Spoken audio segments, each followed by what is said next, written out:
Hello everyone and welcome back to another video here on Zequoia, and today we're going to be looking at the predominantly full frame and some not full frame, but the main mirrorless market of 2018, and it's been a pretty good year for mirrorless cameras. We've had this one, the Sony A7 Mark III, we have had Lumix, they've produced a load more, as well as full frames. There's Canon EOS R and the Nikon Z6.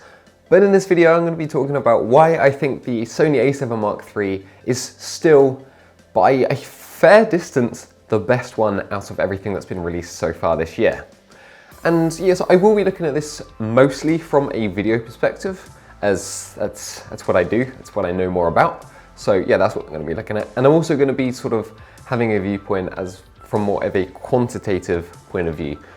So looking at features, specs, etc., instead of looking into the user experience, which I know that makes a big part of it. And I do believe that some of the fundamental features inside a camera are a lot of the time a lot more important than people realize.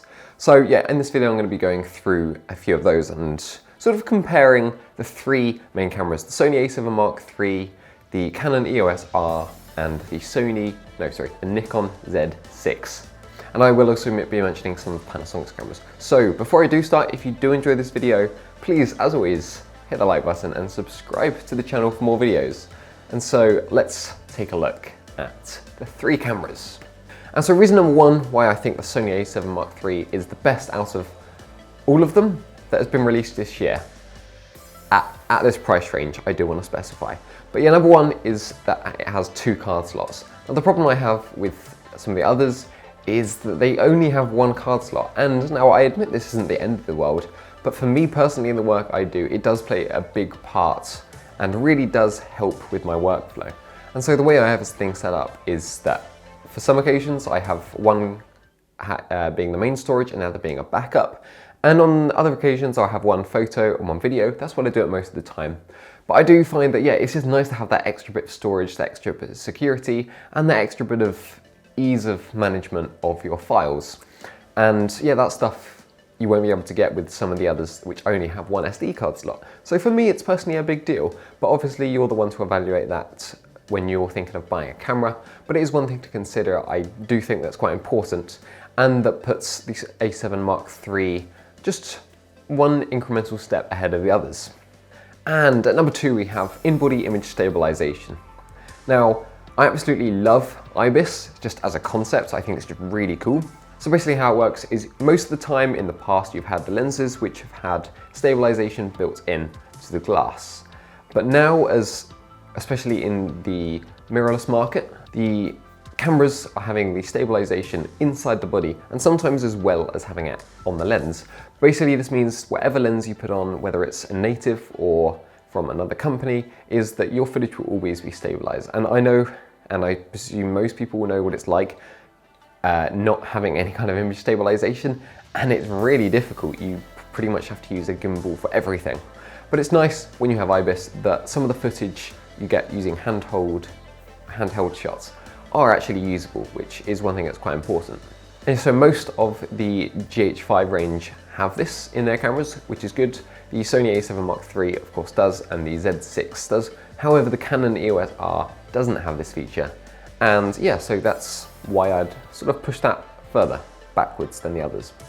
Now number three is one thing that I gotta say, I really don't like it when companies do this. Obviously there's probably reasons for it, and it's basically having a crop factor at certain resolutions or frame rates. And for example, the Canon EOS R, one thing that I really don't like about this is that when you film in 4K, you have a 1.7 times crop. Like 1.7 times. That's like further than APS. That's halfway between APS-C and Micro Four Thirds. And so Canon and all the other companies have been pushing the full frame this year.